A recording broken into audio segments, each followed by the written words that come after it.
Пані Камельчук, народний депутат України від «Слуги народу», є з нами скайпом. Слава Україні, пане Юрію. Слава Україні! Героям слава! Героям слава!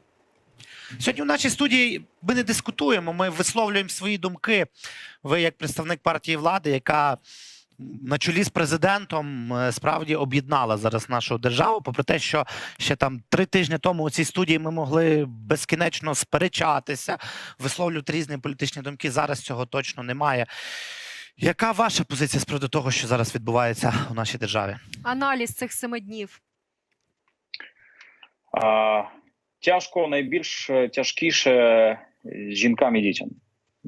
Вони панікували весь цей час, вони намагалися кудись дістатися, намагалися кудись доїхати. Жінки думали про те, щоб дітям не було страшно, було що поїсти, було що вдягнути. Якщо виїжджали за кордон, то хвилювалися, щоб цей шлях був легким і вони не замерзли на кордоні. Це моє перше спостереження. Друге спостереження. Я не побачив страху в очах військових взагалі, тих, які до кінця, до останнього захищають кожен квадратний метр української землі.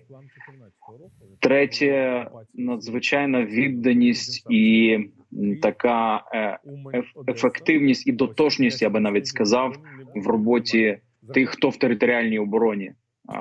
Я проїхав сьогодні майже всю Україну до Києва і бачив, як ретельно перевіряють автомобілі, заглядають всюди, щоб дійсно не пролізло нічого, так би мовити.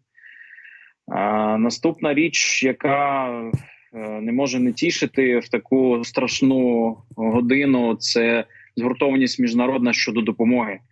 Та кількість, яка зараз приходить з-за кордону, від українців за кордоном, від наших міжнародних друзів, від усіх країн, вона приємно вражає. Я думаю, що навіть подекуди деякі види допомоги гуманітарної, може навіть зараз і немає такої потреби, але ніхто не знає, як воно буде далі, а вони продовжують нам допомагати. Причому ця допомога, вона досить підготовлена, структурована, тому що вони не просто завозять щось, що вони там думають, і може їм там не треба, як дехто каже. Не так, вони спілкуються з різними категоріями координаторів, різних людей, яким потрібна ця допомога: медики, військові, переселенці на кордоні, діти окремі.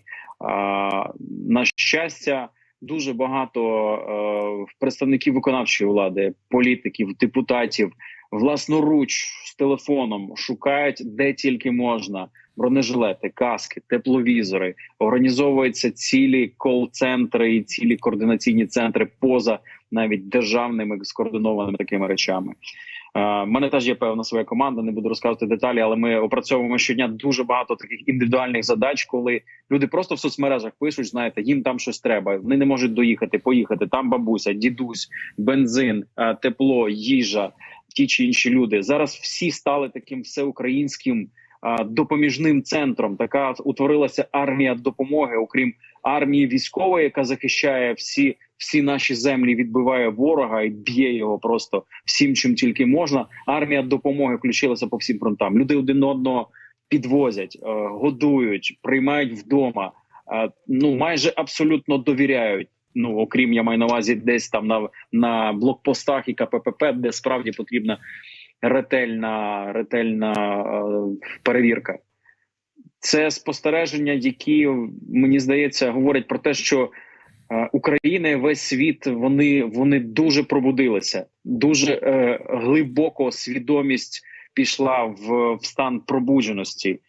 І наверх виходять тільки найбільші цінності. Особливо це видно, коли люди розповідають потім, з чим вони виходять з хати, з будинку, коли їдуть до іншого міста під час сигналу тривоги, чи після нього, вже коли виходять з укриття, щоб сховати своїх дітей. Вони не думають про якісь дріб'язкові речі, беруть тільки необхідне і їдуть, тому що розуміють, що все це матеріальне, воно дурне, воно нічого не вартує. Вартує життя дітей і вартує допомога один одному. Деякі речі, звичайно, ми бачили не дуже, скажімо так, приємні на вокзалах, коли великі натовпи один одного не дуже пропускали. Тут би включити більше толерантності, але ми чудово розуміємо, що це певний панічний страх, який охоплює багатьох Важкі людей. умови, так. Так. І є друге, ще одне спостереження в цій же ж тематиці, те, що включилося дуже багато людей в психологічну допомогу один одному. Навіть непрофесійні психологи стають друзями для тих людей. Вони просто говорять з ними, просто по-людськи, просто тримають за руку, просто поруч. Навіть те, що в квартирах дуже багатьох приймають біженців, знайомих чи незнайомих, навіть просто перебування поруч, оце от воно зближує. Дуже допомагає зцілити оцей от момент якоїсь першої рани в душі, коли ти тікаєш десь звідки, і тобі незнайома людина простягає руку допомоги. Незнайома людина тебе підвозить, незнайома людина тобі дає певну їжу, приходить на вокзал і дає їжу. Ті речі, які ми спостерігали у Львові на залізничному вокзалі, в інших місцях, зараз вже це все організувалося. Коли просто люди приходили, вони бачили, що там є люди, і вони голодні, вони не мають води, але вони стоять, бо вони чекають. Вони приходили і приносили те, що вони мали.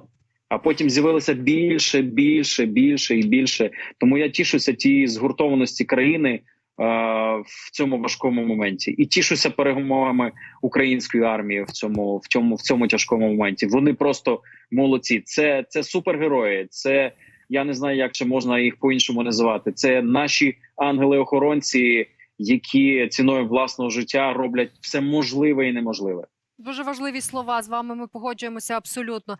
Я пам'ятаю, як в перший день, коли тільки все це сталося, цей повномасштабний напад Росії, я йшла Львовом, переходила вулицю, вся в телефоні була і стояла на світлофорі, і чоловік до мене: дівчино, переходьте. І ми з ним так обмінялися посмішками, і в цей момент стало так тепло. Ти розумієш, що незнайома людина тобі, але ви на одній хвилі, ви разом, ви поруч. І мені здається, що ця підтримка, вона зараз... Це надзвичайна зброя, яка є в нас, в тих, в кого навіть немає звичайної зброї. Ми вам дякуємо.